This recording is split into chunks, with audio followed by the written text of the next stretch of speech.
नमस्कार। Election heat में आपका स्वागत है। मैं हूं राजेश सक्सेना। लगातार मतदान जारी है। तीसरे चरण का देश की 93 लोकसभा सीटों पर वोट डाले जा रहे हैं। 3 मेहमान इस चर्चा में हमारे साथ जुड़ेंगे। हमारे साथ में अभी मौजूद हैं अमरजीत छाबड़ा जी, प्रवक्ता है भारतीय जनता पार्टी छत्तीसगढ़ के। स्वागत करूंगा सर आपका। पीसी रथ साहब भी हमारे साथ जुड़ेंगे, उनका भी मैं स्वागत करता हूं। सबसे पहले मैं छाबड़ा साहब आपके पास में आता हूं। अभी तक जो वोटिंग हुई है तकरीबन 46% के आसपास वोटिंग है और ये 1 बजे का फिगर है। क्या मानकर चल रही है भारतीय जनता पार्टी की, कहां तक ये वोट परसेंटेज जाएगा? हालांकि ये भी बिल्कुल सही है कि अगर 2 जो चरण हुए हैं अन्य राज्यों की तुलना में छत्तीसगढ़ में वोटिंग परसेंटेज बेहतर हुआ है। छाबड़ा जी क्या कहेंगे? देखिए, सर्वप्रथम मैं आपके चैनल के माध्यम से राजेश जी प्रदेश की जनता को बहुत बहुत बधाई और धन्यवाद देना चाहता हूं कि सुबह से जिस तरह से लोग घरों से निकलकर मतदान के लिए आए हैं। हमने मतदान केंद्रों में देखा किस तरह से महिलाओं की बहुत लंबी लंबी लाइनें दिखी हैं और लगातार वो वोट डालने के लिए अपने घरों से निकल रहे हैं। तो ये लोकतंत्र के महापर्व की जीत है। लोकतंत्र के महापर्व पर जिस तरह से एक अभियान देश भर में चला था, उस अभियान में लोगों ने बढ़ चढ़कर अपनी भागीदारी दी है। और मुझे लगता है कि अभी चूंकि 1 बजे तक का आंकड़ा आपने दिया, 1 बजे के आंकड़े के अनुसार से लगभग 44 से 45% का मतदान आपके चैनल के माध्यम से ज्ञात हुआ है। तो अभी हमारे पास फिर भी आप देखेंगे कि लगभग 5 से 6 घंटे का समय है। इन 5 से 6 घंटों में मुझे लगता है कि वोटिंग परसेंटेज और बढ़ेगा। 1-2 घंटे जो दोपहर के होते हैं उसमें थोड़ा सा कम रहेगा, लेकिन जैसे शाम का समय आएगा तो फिर वोटिंग परसेंटेज और बढ़ेगा और लोग अपने घरों से निकलेंगे। खासकर शहरी क्षेत्रों के लोग बहुत जल्दी घरों से नहीं निकलते। क्या छावड़ा जी जिस तरह से वोट परसेंटेज बढ़ेगा, भारतीय जनता पार्टी क्या प्रेडिक्ट करके चल रही है? आप क्लीन स्वीप की बात कर रहे हैं, आप 11 में से 11 सीटें जीतने की बात कर रहे हैं। इस चरण में 7 सीटें हैं। क्या प्रोडक्शन है भारतीय जनता पार्टी का कि वोटिंग परसेंट बढ़ेगा तो उसका बेनिफिट भारतीय जनता पार्टी को मिलेगा? बिल्कुल निश्चित ही जितने वोट परसेंट बढ़ेंगे उसका जो लाभ है भारतीय जनता पार्टी को मिलेगा। क्योंकि भारतीय जनता पार्टी में आप देखेंगे कि देश के प्रधानमंत्री से लेकर एक छोटे से कार्यकर्ता तक ने बूथ चलो अभियान का नारा दिया था और हमारे बड़े नेता भी बूथ केंद्रों में रहकर काम किए थे। हमारे संगठन का एक शुरू से निर्णय था कि चाहे वो कितने से कितना बड़ा नेता भी होगा, उसको अपने बूथ को मजबूत करने का काम करना होगा। तो हमने बूथ के लोगों को सक्रिय किया और बूथ में जो वोटर्स है उनको घरों से निकलने का भी आह्वान किया था। जितनी बड़ी तादाद वोटर्स निकलेंगे और निश्चित ही चलिए छाबड़ा जी, आऊंगा सेकंड राउंड में आपके पास में आऊंगा। एक प्रतिक्रिया अभय नारायण जी से भी ले लेता हूं। अभय नारायण जी, कांग्रेस को क्या लगता है? वो कह रहे हैं कि हमने हमारा बूथ सबसे मजबूत जिस तरह से अभियान चलाया और यही कारण है कि जो अगर वोट परसेंटेज बढ़ रहा है तो उसका फायदा भारतीय जनता पार्टी को मिलेगा।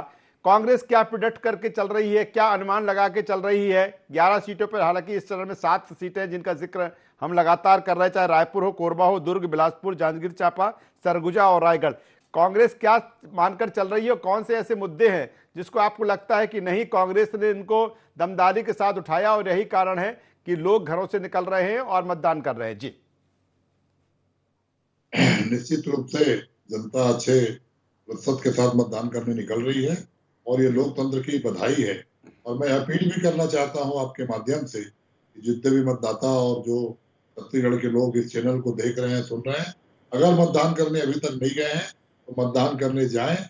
एक काली स्याही इस लोकतंत्र के यज्ञ में अपनी आहुति दें और लोकतंत्र को मजबूत करें। कांग्रेस के जहां तक मुद्दे की आपने बात की है, जो 2024 का चुनाव है वो कांग्रेस से ज्यादा देश के लिए बहुत महत्वपूर्ण है। कांग्रेस बार बार इस बात को कह रही है कि लोकतंत्र को बचाने के लिए आपको मतदान करने घर से निकलना है और संविधान की रक्षा के लिए।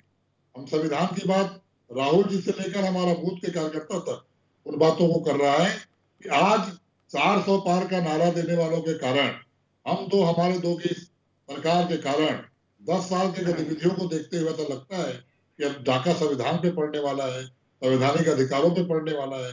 तो संविधान को बचाने के लिए, लोकतंत्र को बचाने के लिए और जनता की सरकार चुनी जाए। जनता फैसला करे कौन 400 पार रहेगा और कौन 200 पार रहेगा। ये भाजपा मत तय करे, ये मोदी मत तय करे। आज मोदी को तीसरी बार प्रधानमंत्री बनने की क्या अभय नारायण जी, आप जिस तरह से कह रहे हैं और कांग्रेस जिस तरह से लगातार कह रही है कि लोकतंत्र बचाने के लिए, संविधान बचाने के लिए, ये चीजें क्या जनता को पास आप डिलीवर कर पाए हैं कि नहीं? लोकतंत्र खतरे में है, संविधान खतरे में है, ये डिलीवर कर पाए आप? ये हम जब चुनाव प्रचार में जाते हैं और बूथ पे जाते हैं जी, तो जब उन वर्गों से मिलते हैं जिन वर्गों के लिए संविधान ने कवच का काम किया, रक्षा का काम किया। बाबा साहब ने जब संविधान लिखा तो उन वर्गों का पहले ख्याल किया जो हजारों वर्ष से शोषित थे, जो हजारों वर्ष से अपने अधिकारों से वंचित थे। आज उनको लग रहा है कि कहीं आरक्षण समाप्त न हो जाए। आज उनको लग रहा है कि संवैधानिक संस्थाओं का तो महत्व ही खत्म हो रहा है, कोर्ट कचहरी तक का महत्व खत्म करने का। लेकिन भारतीय जनता पार्टी, आप कह रहे हैं कि आरक्षण कहीं समाप्त ना हो जाए। भारतीय जनता पार्टी के तो कह रहे हैं कि ये भ्रामक प्रचार कर रहे हैं, जनता को गुमराह करने की कोशिश कर रहे हैं। कहीं ऐसा कुछ नहीं है? वही तो, आखिर सफाई देना क्यों पड़ रहा है? ठीक है, आप क्यों सफाई दे रहे हैं? इनके कितने नेताओं ने इस बात को कहा? और आरक्षण की बात तो हम इसलिए कर रहे हैं कि आरक्षण कहाँ मिलता है? सरकारी नौकरियों में, जब सरकारी नौकरियां ही समाप्त की जा रही हैं। वरिष्ठ पत्रकार पीसी रथ साहब के पास में आता हूं। पीसी रथ साहब, आपका एक पहला कमेंट चाहूंगा अभी तक के वोटिंग परसेंटेज को लेकर। जी, चुनाव के दिन यहाँ राजधानी रायपुर में तो माहौल ऐसा था कि मौसम ने बड़ा साथ दिया और धूप जो है, जो रोज तेज धूप हुआ करती थी, वो तेज धूप नहीं थी। सुबह बदली का मौसम था, ठंडी हवाएं चल रही थी, तो वोटर्स की कतारें बिल्कुल लग चुकी थी सभी मतदान केंद्रों में और अच्छी तरह से मतदान की शुरुआत हुई। ये बात अलग है कि मतदान की स्पीड थोड़ी धीमी थी। पता नहीं चुनाव आयोग की किन व्यवस्थाओं के कारण ऐसा था कि लोगों को लंबी लाइनों में इंतजार करना पड़ा, कतारों में रहना पड़ा, लेकिन इसके बावजूद उत्साह था मतदाताओं में और अच्छी तरह से लोगों ने मतदान प्रक्रिया में भाग लिया। और इसी का नतीजा है कि छत्तीसगढ़ में जो 46-47% तक मतदान 1 बजे तक का जो आंकड़ा अभी पता चल रहा है। इसमें देखने वाली बात यह है कि रायगढ़ जो बिलासपुर से लगा हुआ इलाका है, बिलासपुर में मतदान प्रतिशत 40% से कम चल रहा है और रायगढ़ में एकदम ज्यादा वो फिगर्स है, 57%, 56% चल रहा है। तो ये एक फर्क नजर आ रहा है कि बिलासपुर में कम है मतदान, कोरबा में मतदान कम है, लेकिन रायगढ़ में मतदान जो है वो अच्छा चल रहा है। तो ये एक देखने में मिला जुला स्थिति है। मौसम का बहुत बड़ा हाथ है इसमें। और चुनाव आयोग ने जो 7 बजे से लेकर के सुबह 7 बजे से शाम को 6 बजे तक का जो मतदान का समय रखा है, तो ऐसी उम्मीद की जाती है कि इस बार मतदान का प्रतिशत 70% से ऊपर ही जाएगा, छत्तीसगढ़ का एवरेज।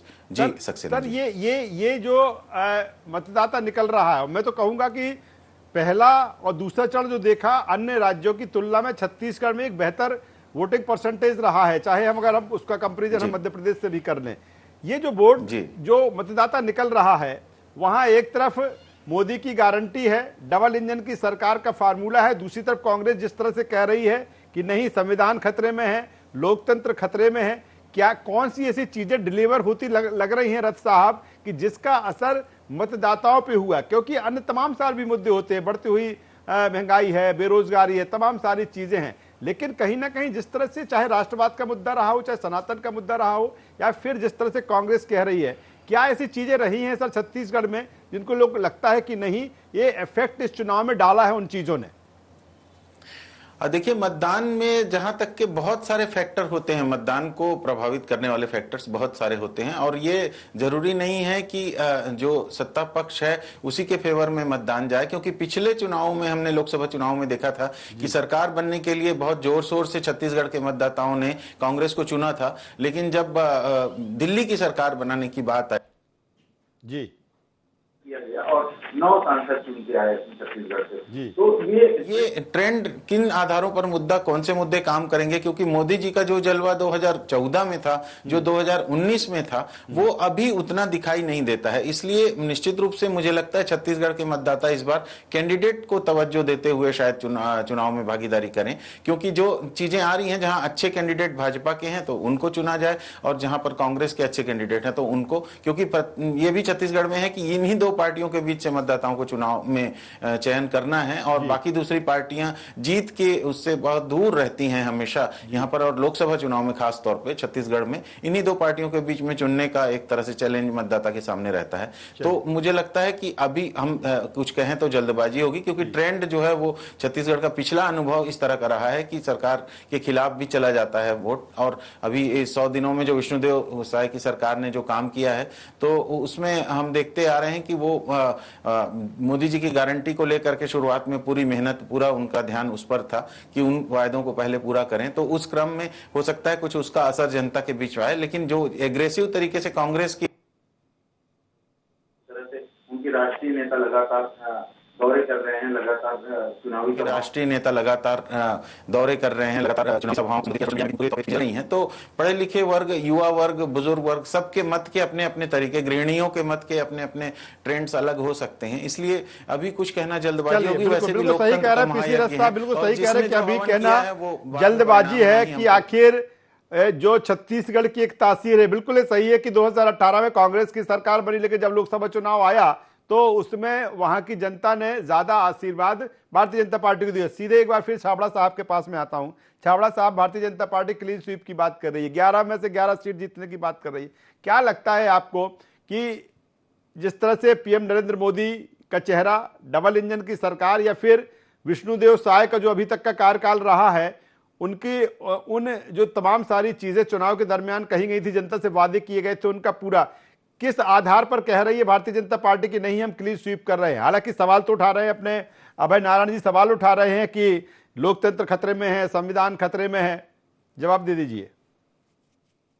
अभय जी, लोकतंत्र खतरे में नहीं है, एक्चुअल में कांग्रेस खतरे में है। जिस तरह से कांग्रेस को लोग छोड़ छोड़ कर जा रहे हैं, मुझे लगता है कि अभय जी को समझना होगा कि कांग्रेस खतरे में है।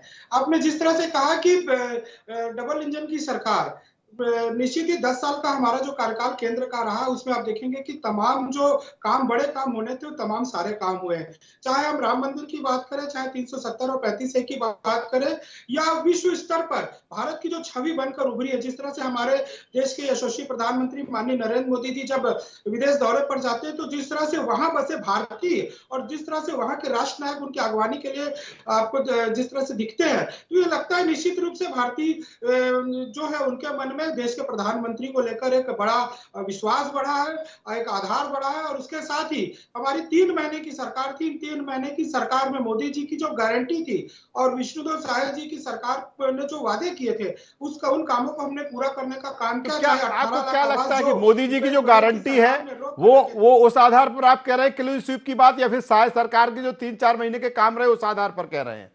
मैं उस विषय को लेकर आ रहा था कि जो विष्णुदेव साय जी की सरकार है, जिसमें 3 महीने के कार्यकाल में अपने लगातार काम किया और 80% से भी ज्यादा वादे जो हमने चुनाव से पहले किए थे वो पूरा करने का काम किया। चाहे 18 लाख आवास की बात करूं, चाहे किसानों, चलिए वक्त की कमी, एक छोटा सा कमेंट में अब अभय नारायण जी के पास में आ जाता हूं। अभय नारायण जी वो कह रहे हैं 80% जो मैंने वादे किए थे, 80% काम जो वादे हैं मैं इन 3 से 4 महीने में पूरे किए हैं, और उन्हीं का असर, उसी के आधार पर कह रहे हैं वो क्लीन स्वीप की बात कर रहे हैं। जवाब दे दें अभय जी। देखिए, ये जो मतदान हो रहा है 7 तारीख को 7 सीटों पर जी, और जो 4 सीटों पे हो चुका, प्रमुख मुद्दा है केंद्र सरकार की असफलता, वर्तमान जो भाजपा के सांसद थे उनकी निष्क्रियता, जिनको भारतीय जनता पार्टी ने बदल दिया, और जो छत्तीसगढ़ की सरकार बनी है 4 महीने की, उससे निराशा। इन तीनों के बीच, इन तीनों के कारण मतदाता कांग्रेस की 5 साल की सरकार को याद कर रहा है, मतदाता राहुल जी के न्याय गारंटियों को याद कर रहा है, मतदाता राहुल जी की 25 गारंटियों को याद कर रहा है, और मतदाता ये तय कर रखा है ये 10 साल की निष्क्रिय सरकार को, असफल सरकार को, ये 18 लाख मकान के पोस्टर लगे हैं, मकान का एक ईंट न रखा गया है न नींव खोदी गई है। धान का पैसा एक साथ देने की बात थी 3100 रुपए, उसको आपने एक बार एमएसपी दिया और 917 रुपए को दिया आपने। 3 महीना तक लोग बैंक में लाइन लगाकर पैसा आज तक निकाल रहे हैं। 70 लाख महिलाएं आज भी खोज रही है कि पैसा 1000 कब आएगा, और जिनको आपने नहीं दिया उनको आपने छला। पेंशन वाली महिलाओं को तो आपने 500 ही दिया, उनको तो पेंशन पे जोड़ दिया 1000 को। तो तमाम असफलताएं जो है वो कांग्रेस के खाते में जा रही है, और कांग्रेस विश्वास नहीं किया उन्होंने। 15,000 की घोषणा की थी आपने, 400 रुपए आपने कहा था पिछले कार्यकाल में, 500 रुपए काम को वोट मिल रहा है। चलिए वक्त की कमी है, मैं चाहता हूँ फाइनल कमेंट पीसी रथ साहब का भी आ जाए। चलते चलते एक पीसी रथ साहब का भी कमेंट चाहूंगा। पीसी रथ साहब, किस अगर मुकाबले को देखा जाए वो ठीक है, वो क्लीन स्वीप की बात कर रहे हैं और कांग्रेस कह रहे हैं कि नहीं हम बेहतर, तमाम सारी चीजों को लेकर बेहतर कर रहे हैं। किस तरह का लग रहा है, क्या वाकई इस तरह की स्थिति है? जैसे आप पहले भी कहा कि आपने पहले जो एक आकर्षण था भारतीय जनता पार्टी का या फिर मोदी जी का, वो इस चुनाव में नहीं। जाहिर सी बात है, 14 में राम मंदिर, फिर 19 में पुलवामा में रहा, इस चुनाव में नहीं रहा। किस रूप में देखे सर छत्तीसगढ़ के इस मुकाबले की? कांग्रेस भी कहीं ना कहीं क्या मुकाबले में है, बेहतर करती हुई नजर आ रही है? अगर विधानसभा चुनाव के बाद देखें, कांग्रेस किस तरह से तैयार हुई है?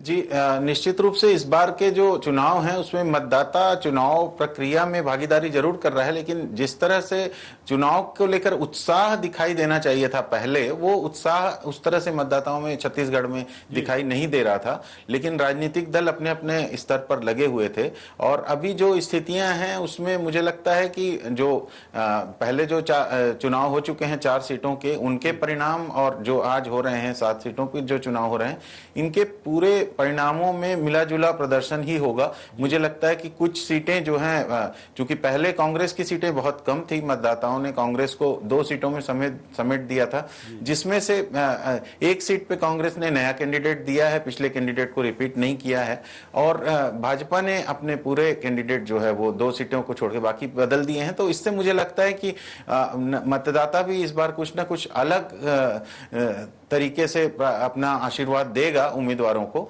और मुझे लगता है कि कांग्रेस को पहले की तुलना में शायद कुछ फायदा हो जाए। चलिए, बेहतर बात एनालिसिस कर रहे हैं पीसी रथ साहब। जनता लगातार मतदान कर रही है 7 सीटों पर, और किस तरह का रिजल्ट होंगे, किस तरह के परिणाम आएंगे, वो तो 4 जून को मालूम पड़ेंगे। लेकिन जिस तरह से प्रेडिक्शन है, जिस तरह से एनालिसिस है कि कई सीटों पर मुकाबला काफी दिलचस्प है, कड़ा है, और यही कारण है कि अपने अपने दावे, चाहे कांग्रेस कह रही है हम बेहतर परफॉर्म करेंगे, भारतीय जनता पार्टी कह रही है हम क्लीन स्वीप करेंगे, लेकिन देखना होगा कि ऊंट किस करवट बैठता है। तीनों मेहमानों का धन्यवाद करूंगा, शुक्रिया करूंगा। तो लगातार लोकतंत्र का महापर्व, इस महापर्व में जो मतदाता है, जो वोटर है, वो अपने घरों से निकलकर मतदान कर रहा है, और अभी तक 1 बजे तक का जो वोट परसेंटेज है 46% के आसपास छत्तीसगढ़ में, अच्छा कहा जा सकता है। और मुझे लगता है पहला और जो दूसरा चरण हुआ है 70 से ऊपर गया था, ठीक शायद ऐसा ही तीसरा चरण भी देखने को मिले। और लगातार जो चुनावी वोटिंग की जो एनालिसिस है, जो लगातार अपडेट है, हम आपको इलेक्शन हीट में देते रहेंगे। यहाँ पर IND 24 में बस इतना ही। नमस्कार।